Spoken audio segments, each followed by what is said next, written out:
Pumpkins can be a very useful thing in Minecraft. You can trade them with villagers for emeralds, and if you actually cure those villagers from zombification a couple of times, you can go down to 1 pumpkin for 1 emerald, which is a really, really good trade, especially if you have a lot of those villagers.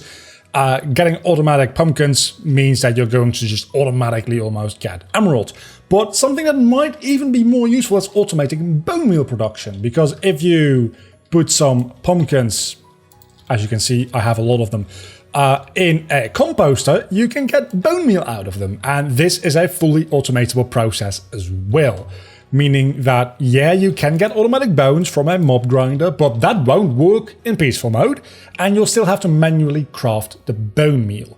This way you can get bone meal immediately, automatically. So let's get into the farm itself. This is a single unit. You can expand it pretty much infinitely in the up and down direction. You could theoretically expand it in the depth one as well, though I don't recommend you do that.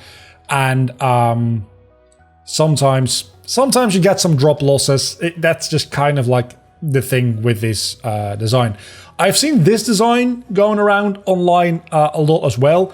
This wastes less resources, but is less expandable as well. If you want to do a large-scale pumpkin farm, this design doesn't seem to work all that well. This is a lot more tileable. So, as you can see, this is a single unit. This is 3 of them on top of each other.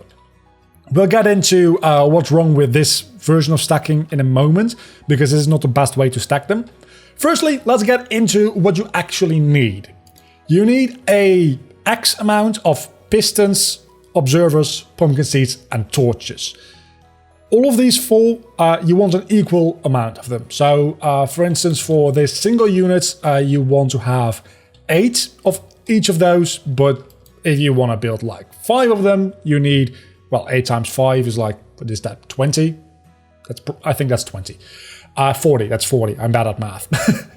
Then you need double that amount of dirt, redstone, and a building block that is non-transparent. I'm going to use sandstone here because it's literally just like big block. I had sandstone. So double the amount. So if you want to have, we said 40? I think we said 40 of these. You're going to need 80 of these. Then double that again, and that is the amount of glass panes you're going to need. And of course, you're also going to need a hoe because we are making a farm here. That should be obvious. And with that, let's start building. As you can see, with a double water stream going into 1 hopper, you can fit 3 of these next to each other. You could also make 3 on the other side, meaning that with just a double water stream, like the footprint of this is really, really small, because you could go down from bedrock all the way up to build limit. I have 6 of these, and it wouldn't even be that big of a footprint, but it would be producing you a lot of pumpkins. So let's get started. You want to start by placing down 8 dirt, because that is how far. Of course, you're also going to need water because of water streams, but that seems fairly obvious to me, so I figured I didn't need to tell you guys that. You place down your dirt on either side of your water stream, which we are going to get right now. I don't need any more dirt.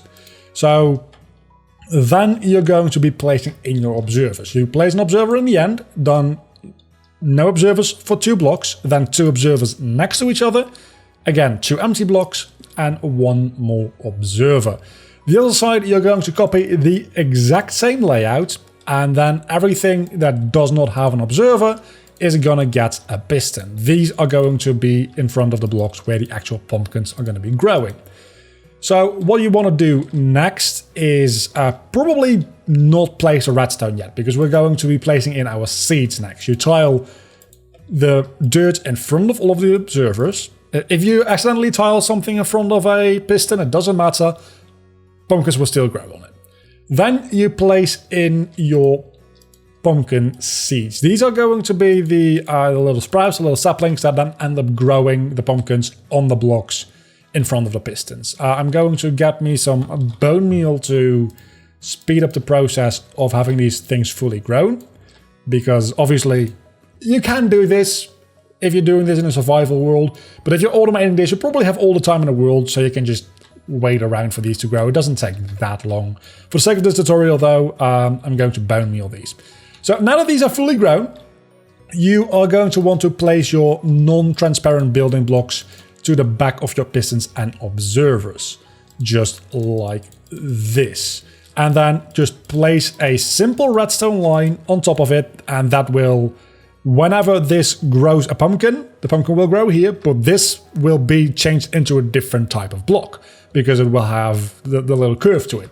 The observer will detect that, power this block, and as such power the entire redstone line, meaning that everything gets harvested. If for some reason something doesn't get harvested, there's always still the chance of another block in the row updating its observer and the entire row getting harvested. So that's a bit of a failsafe if something were to go wrong. It shouldn't, but this way your machine won't break on you. So then you need your normal building blocks. These can be transparent. I like to use glass for these, just to build a bit of a wall. I personally always like building walls around my farms, especially if they're like piston based, because sometimes piston broken items can move around a bit, and I like to make sure that everything goes to place it's supposed to. We're almost done now. The last thing you want to do is you want to build a barrier here with specifically glass panes, because they have a very narrow hitbox. You could also use fences, you could also use stone walls, but their hitbox is a little bit bigger, and as such the chance of an item staying on this edge here would be a little bit larger, and you don't want that.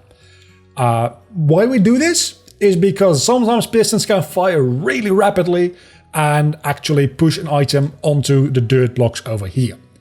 And you don't want that, because then it doesn't get collected. This farm doesn't necessarily have a 100% success rate at picking up the items, but it's really good enough. And as it is tileable, having like 90% of the items end up in your chest, it's not that big of a deal, because if you want more items, you can just stack a second one of these units on top. What I do recommend, however, is, this is not necessary, but it is recommended, is making this barrier 2 blocks high, because what you then can do is you can use, again, any building block here to build on top of your observers and pistons, and then place the torches. Again, optional, but recommended.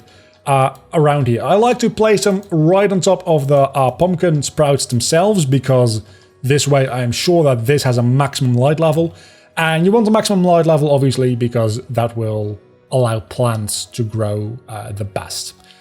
If you don't do that and you stack these on top of each other, the lower levels are going to be less efficient, and they're not going to be very efficient at nighttime. This way it is the most efficient it can be. Then, if you want to tile another one on top of these, you literally just replicate what we just did. You place in your dirt, just like this. You build up your wool a little bit, and you place in your water. Very importantly, do not place your water on the glass pane. Could you please die? On the glass pane, you want to put it on this block, because waterlogging is a thing now. And if you do that, you'll notice that, hey, it's running into a wall here, which you don't want. So this part of the wall, you're going to need to push back one little bit, which is a little bit annoying, but it's not that big of a deal, especially if you're doing this in like a farming district or something like that, and you're having 2 of these facing each other. This one block will actually function for, well, you don't even need this one block in that case, now that I think about it, because the other one would end right here. So that is pretty much everything there is to this design. You can just infinitely keep replicating this. Just like this. And so on, and so on, and so on, and so on. I'm not going to do that because I've already shown you over here. You can stack them on top of each other. You can build 3 next to each other. You can build 3 facing that. You can... I mean, you could increase this water stream and build as much as you want, but you can have a lot of pumpkins producing in a very small footprint, and I think that is the most important part about this. So, as a little bit of a bonus, now that you have a shit ton of pumpkins, and you probably traded some of them for emeralds, but now you have an emerald beacon and you don't know what to do with the rest of your pumpkins, you can actually do this.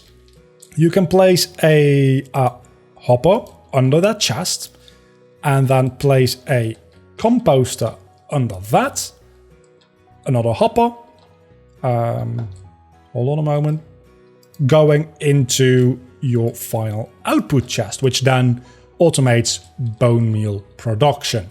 And fairly quickly too, because this is a fairly decent, it's not the best item to do it necessarily because it doesn't produce that quickly, but it's fully automatic and you can then run this into like a flower farm maybe or something like that if you want to make a lot of dyes, something in that direction. As you can see, while we were just talking, I do have a backlog of pumpkins, I should point out.